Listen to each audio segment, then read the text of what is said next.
Déjenme hacer un último intento, a ver si puedo compartir la enseñanza de esta noche.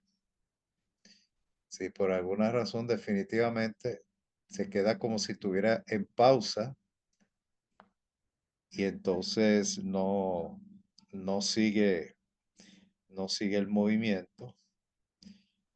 Así que nada, busquen sus Biblias en Isaías 61. Hoy mi intención es hacer como una especie de capítulo intermedio en el libro de los Hechos del Espíritu Santo, y le voy a estar constantemente llamándolo así, Hechos del Espíritu Santo, porque es cómo el Espíritu Santo comenzó la iglesia y cómo el Espíritu Santo sigue todavía actualmente moviendo la iglesia que empezó en el día de Pentecostés y que leímos allá en el capítulo 2 del libro de los Hechos. Esos primeros 6 capítulos son claves porque crea todo un concepto, cuadro, eh, un cuadro muy gráfico de cómo el Espíritu Santo comenzó la iglesia. Y yo les he mencionado anteriormente que cuando usted lee Génesis, capítulo 1 y capítulo 2, son la manera como Dios creó, cómo formó, cómo hizo, cómo actuó, cómo es su carácter, el plan de Él, la visión de Dios. O sea, en esos dos capítulos está el compendio de todo lo que es el propósito de Dios y la historia de Dios, aún la historia de salvación de Dios, a nivel de la creación.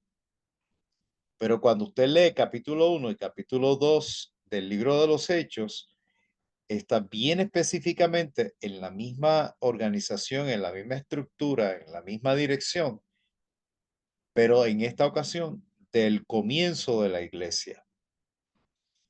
Y mucho de lo que nosotros vemos y leemos y estudiamos en el libro de los Hechos, muchos son cumplimientos de la profecía, o sea, son cumplimientos proféticos. Eh, si usted, nosotros cuando casamos, por lo regular utilizamos este anillo como el carácter de Dios y la eternidad, que no tiene principio y no tiene fin, ¿verdad? Si usted le da vuelta a un anillo, siempre regresa y siempre vuelve y siempre pasa y seguirá dándole vuelta y vuelta y vuelta y como que no tiene principio ni tiene fin. Cuando nosotros estamos estudiando la palabra de Dios, si la miramos desde la perspectiva de la eternidad, si lo miramos desde la perspectiva de Dios, sin principio y sin fin, entonces se nos hace un poquito, no digo completo, se nos hace un poquito eh, el cuadro de cómo nosotros entender las escrituras. Porque lo que usted ve en el libro de Génesis o lo que usted ve en el libro de Hechos, que son comienzos, Génesis significa comienzos, y en Hechos es el comienzo de la iglesia, es el génesis de la iglesia. Pero para nuestra mente, o sea, nosotros funcionamos mentalmente porque así es como hemos vivido, que todo tiene un principio y todo tiene un final. Por lo regular, cuando leemos un libro, una novela, tiene un principio y tiene un the end. Cuando vemos una película, tiene un principio y tiene un end o un final.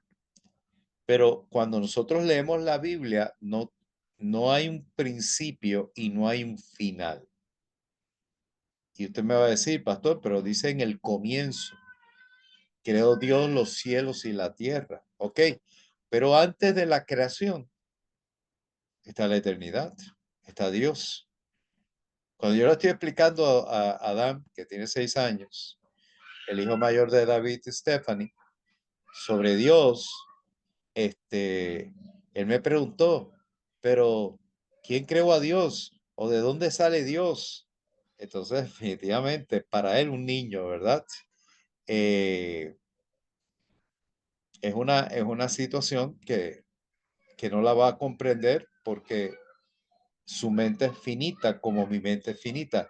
O sea, ya nosotros decidimos no contestar a esa pregunta porque mentalmente no tenemos una contestación. O sea, nosotros no entendemos que Dios sea eterno, sin principio y sin fin. O sea, no hay ese concepto porque somos finitos físicamente hablando y porque vivimos un mundo de la vida y la muerte. Ahora, cuando nosotros entramos en la dimensión de la eternidad, y yo le digo a Adán, pero tú que recibiste a Jesús en tu corazón, ya sabes que vas a vivir eternamente con Dios. Y él pone una cara de felicidad. Entonces, eh, cuando estudiamos la Biblia y Jesús nos dice que todo pasará, pero su palabra no pasará, quiere decir que la palabra de Dios de Génesis y Apocalipsis es eterna. Entonces, no podemos decir cuando estudiamos la Biblia que hay un comienzo y un final. En la parte humana, en la parte humana, Abraham dejó de ser en la tierra, pero está su presencia, está en la presencia de Dios. Moisés tuvo una historia física, cronológica, en el Cronos, en la tierra, pero está con Dios. Y dejó una historia, porque la interacción de Abraham, la interacción de Moisés, de Elías, de Eliseo, de David, etcétera, etcétera, etcétera, fue una interacción con Dios, con lo eterno. Y fueron los instrumentos que Dios utilizó para estampar su propósito, para cumplir su propósito en la tierra. Por lo tanto, la historia de cada uno de estos personajes bíblicos, la historia de todo lo que ha sucedido en la Biblia, el hecho de la participación de Dios, el hecho de que Dios interviene automáticamente, lo que sucede en un span de tiempo, un espacio de tiempo cronológico, se convierte en algo eterno. Y estos son de las cosas importantes cuando estudiamos la Biblia. O sea, cuando nosotros estudiamos el libro de los Hechos, para coger un ejemplo, partiendo de un punto de vista, no piense que lo que sucedió en el libro de los Hechos es algo que quedó allí. No, eso no quedó allí. O sea, es la invasión de un reino extraterrestre llamado el reino de Dios. ¿Ok? Por eso cuando usted me dice, ¿usted cree en los extraterrestres? Claro, porque ha habido una invasión de un reino fuera de la tierra, que es el reino de Dios, con sus ángeles, con el trino Dios interviniendo en la tierra, y tenemos una invasión de demonios y espíritus inmundos, ángeles caídos, que también están interviniendo y creando situaciones para alejarnos del concepto de lo que es el reino de Dios y lo que es Dios. Entonces, la intervención de Dios desde Génesis hasta Apocalipsis lo que hace es que une lo creado, lo que es tangible, con lo que es intangible, que es espiritual. Entonces, la invasión de Dios a todo lo que ha sucedido en la tierra se convierte en un movimiento del reino de Dios, de lo que es espiritual, que crea entonces una continuidad por toda la eternidad. Entonces, yo no puedo leer el libro de los Hechos sin pensar que lo que está allí y está sucediendo sucedió una vez y no vuelve a suceder. ¿Me están comprendiendo por qué les doy esta introducción tan importante? Porque, o sea, lo que pasó con Pedro y aquel paralítico que fue sanado, Lo que pasó en aquel momento, en aquel aposento alto, cuando vino el Espíritu Santo y descendió, y hubo manifestaciones tangibles, entonces quedó en ese lugar.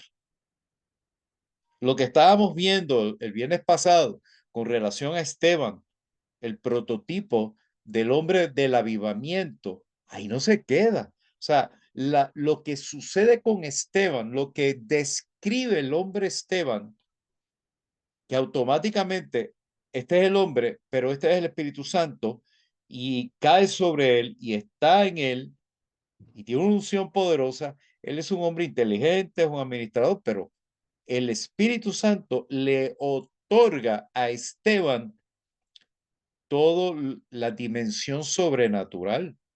Lo que pasa es que Esteban, a diferencia de otros en su tiempo, aprovecharon, crecieron. O sea, él creció, él maduró, él se fortaleció y todo lo que hizo fue aprovechar el recurso sobrenatural en su tiempo cronológico.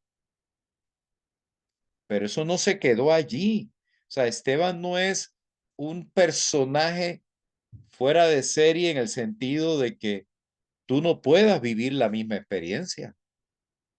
Tú y yo podemos vivir la misma experiencia de todos ellos, porque quien hace la diferencia no son ellos, son el Espíritu Santo. Ellos se convirtieron en instrumentos porque abrieron la posibilidad de lo eterno en ellos, lo creyeron y lo practicaron. Entonces, para mí es importante que ustedes entiendan que este estudio que estamos teniendo es una invitación a que tú seas uno en la historia de el Espíritu Santo. Hechos del Espíritu Santo en la vida de Alberto Tati, de Carlos, de Rosmier, de Gloria, de cada uno de ustedes. O sea, cada uno de ustedes tienen que entender que pueden ser parte de esa historia. Por eso entonces estoy haciendo un alto y voy a leerles Isaías 61. Yo les he dicho a ustedes que la pastora y yo nos vinimos de Puerto Rico hace más de 30 años para empezar la iglesia con la visión y el mover profético de dos capítulos importantes en Isaías, que fue Isaías 60 e Isaías 61. Y constantemente estamos yendo hacia esos capítulos. ¿Por qué?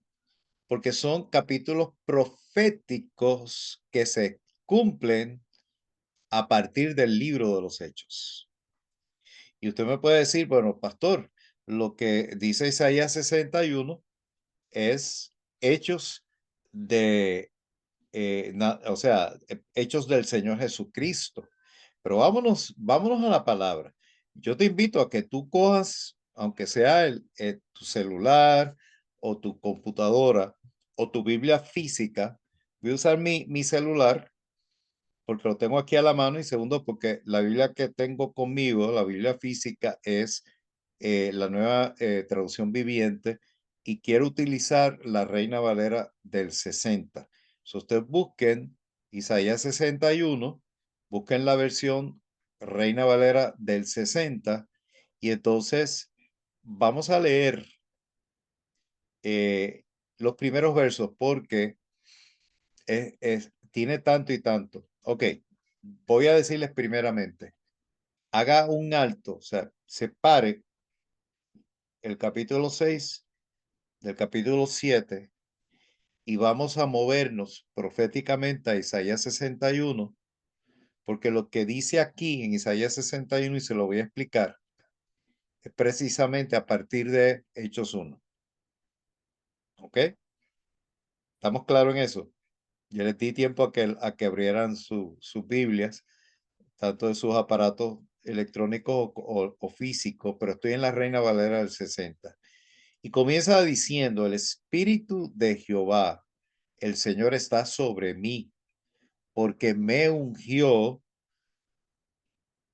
Jehová, me ha enviado a predicar buenas nuevas a los abatidos, a vendar a los quebrantados de corazón, a publicar libertad a los cautivos y a los presos, apertura de la cárcel, a proclamar el año de la buena voluntad de Jehová, el día de la venganza de Dios nuestro, a consolar a todos los enlutados, a ordenar que a los afligidos de Sión se les dé gloria en lugar de ceniza, óleo de gozo en lugar de luto, manto de alegría en lugar del espíritu angustiado, y serán llamados árboles de justicia, plantío de Jehová para gloria suya. Voy a quedarme aquí, porque no creo que voy a poder cubrir el resto de los versos, por lo tanto, el viernes próximo vamos a seguir con el versículo 4. Ok, vamos a regresar.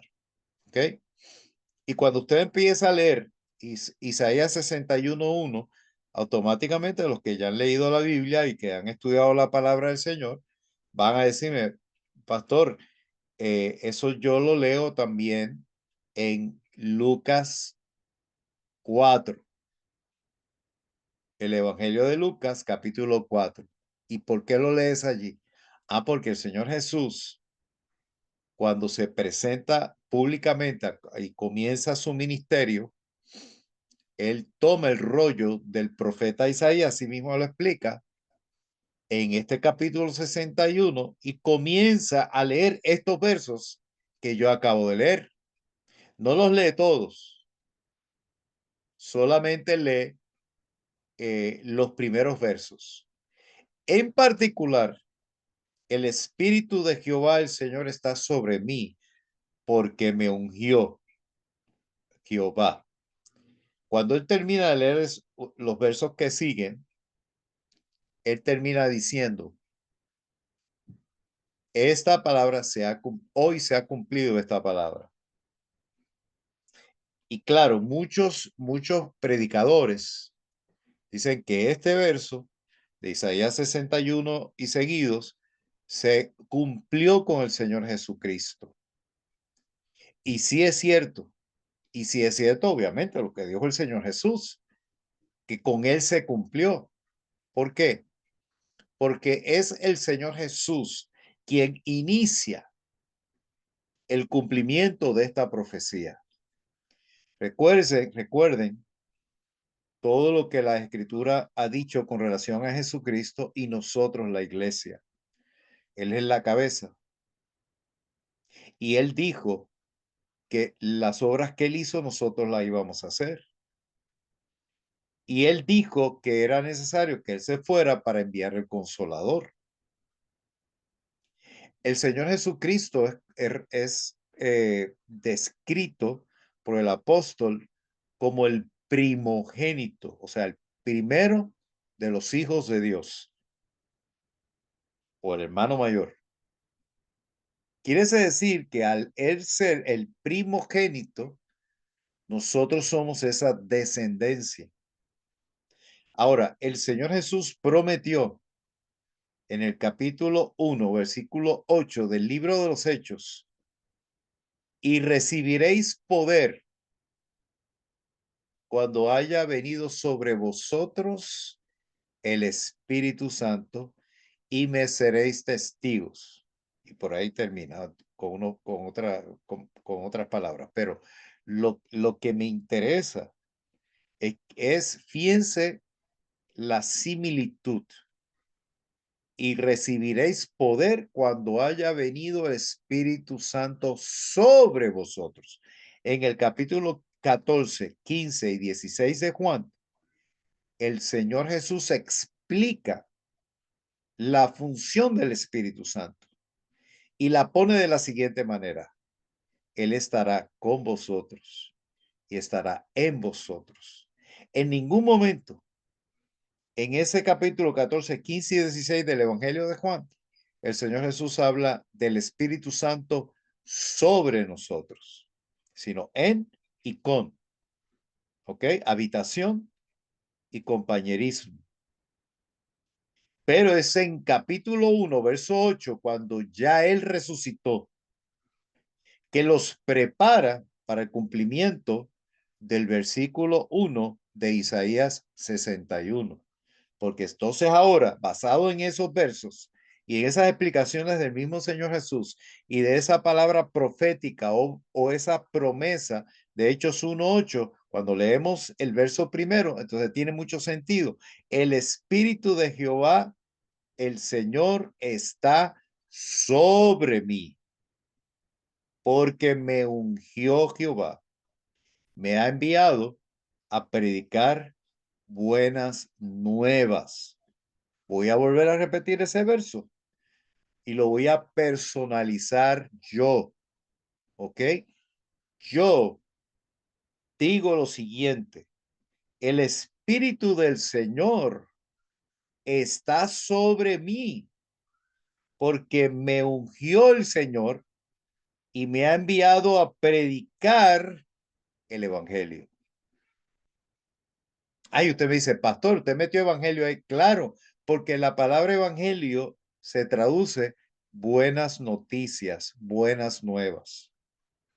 Y cuando el Señor Jesús prometió en Hechos 1:8 que el Espíritu Santo iba a venir sobre nosotros, Él está diciéndole a los discípulos, a los que estaban esperando la promesa, ¿ok? Les está diciendo, el Espíritu que vino sobre mí, que ellos lo vieron manifestado cuando fue bautizado y vino en forma de paloma sobre su cabeza, con la afirmación del Padre sobre él. Ellos vieron cómo el Espíritu Santo operaba sobre el Señor Jesucristo en todos los milagros. Entonces, cuando el Señor les dice que esperen, que estén en oración para que se cumpla la promesa del Espíritu Santo, y les está diciendo que va a venir sobre ellos con poder, o sea, el poder del Espíritu Santo sobre ellos no están descontextualizados, ellos no están, ¿cómo se llama? En el aire. No, ellos tienen una referencia muy clara, porque cuando el Señor Jesús se presenta por primera vez públicamente y dice que esta profecía se cumple en él y lo vieron. No es que él lo dijo, se cumplió hoy, pero ya no es se cumplió hoy y eso lo dije simplemente por decir, por capricho, o porque yo quiero ponerme que yo soy el ungido que está diciendo Isaías. No, ellos lo vieron. Ellos vieron la operación del Espíritu Santo, del poder del Espíritu Santo sobre Jesús, porque Jesús operó bajo el poder del Espíritu Santo. Y usted me dice, pero Jesús tenía poder, pero el poder venía del Espíritu Santo sobre él, porque el apóstol Pablo nos explica luego en una de sus epístolas, específicamente en Filipenses, que él se anuló como Dios y tomó forma de siervo y se humilló. Por lo tanto, el hombre, ¿ok? Él representa el prototipo de los creyentes que iban a operar a partir de su ascensión y el Espíritu Santo descendiendo sobre ellos.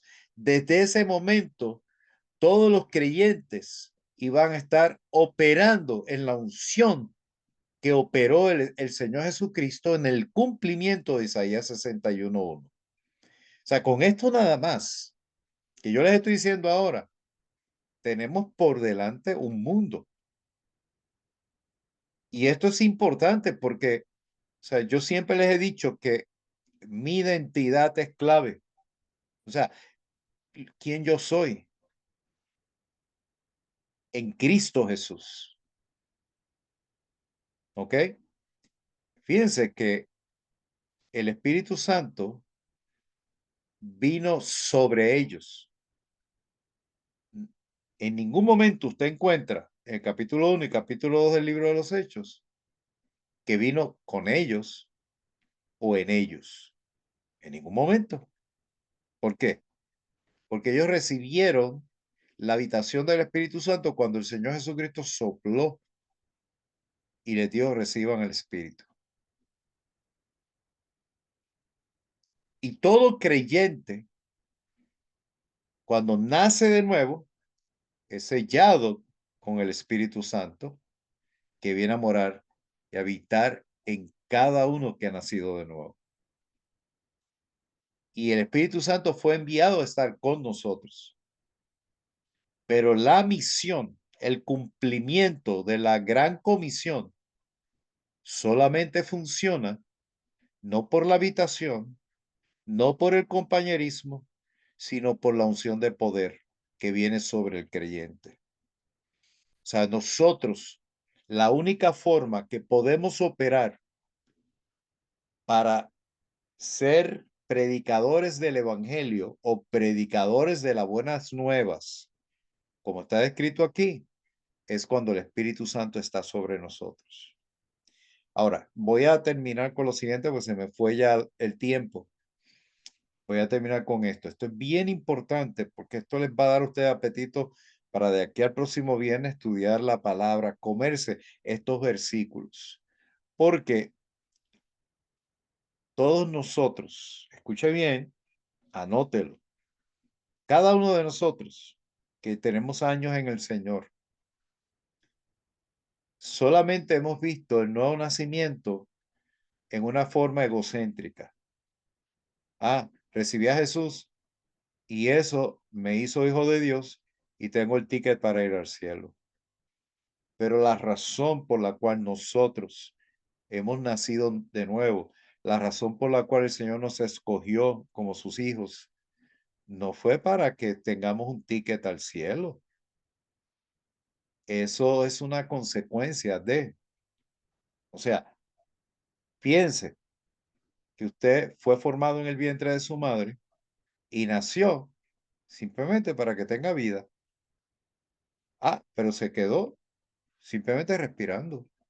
Y toda la vida le tuvieron que dar biberón, comida en la boquita, simplemente para que viva. Y los únicos que viven esa experiencia son personas que han llegado a este mundo con ciertos problemas congénitos y no tienen la capacidad de ser productivos.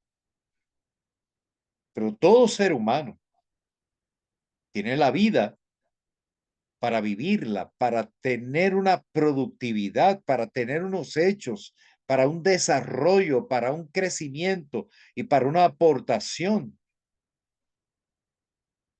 Entonces, cuando yo miro mi vida, soy esposo, soy padre, soy abuelo, soy pastor, o sea, yo no nací simplemente para respirar. Usted no nació simplemente para respirar en la eternidad. Usted nació para traer las buenas nuevas a los abatidos, a vendar a los quebrantados de corazón, a publicar libertad a los cautivos y a los presos apertura de la cárcel, a proclamar el año de la buena voluntad de Jehová, el día de la venganza del Dios nuestro, a consolar a todos los enlutados, a ordenar a que los afligidos de Sión les dé gloria en lugar de ceniza, óleo de gozo en lugar de luto, manto de alegría en lugar del espíritu angustiado, y serán llamados árboles de justicia, plantío de Jehová para gloria suya. Quiere decir que usted nació para predicar una buena noticia que está descrita aquí. El evangelio es una buena noticia de Dios al hombre que está descrita aquí. Y muchos de nosotros no estamos viviendo esta experiencia tanto hacia nosotros como hacia otros, porque nos quedamos simplemente, nacimos de nuevo para respirar la eternidad. Y eso es todo. Y por eso no hay fruto, porque no hemos entendido el por qué nací de nuevo, el propósito de Dios. Cada uno de nosotros. Por eso el Señor Jesús fue bien fuerte. El que no da fruto será cortado y echado al fuego, porque en eso se agrada mi Padre, el que deis fruto y mucho fruto. Y aquí está descrito lo que hace el Espíritu Santo sobre nosotros, para ti y para toda la gente que Dios te pone alrededor. Bueno, amados, yo creo que aquí se me acabó el tiempo. Se nos fue un poquito al principio por tratando de enseñarles tener un tiempo de adoración en y el PowerPoint, Pero yo creo que el Señor ha sido muy claro. Y yo creo que tenemos un homework de leer esos versos y leer todo el capítulo 61. Es más, empieza desde el 60 y el 61, porque lo que sucede en el libro de los Hechos es precisamente eso. Y hoy nosotros, los que vivimos en este tiempo, estamos edificando sobre un fundamento que dejaron los apóstoles y los profetas. Eso lo dice el apóstol Pedro y el apóstol de Hebreos. O sea, hay un fundamento. Los que murieron en el libro de los Hechos murieron para poner ese fundamento.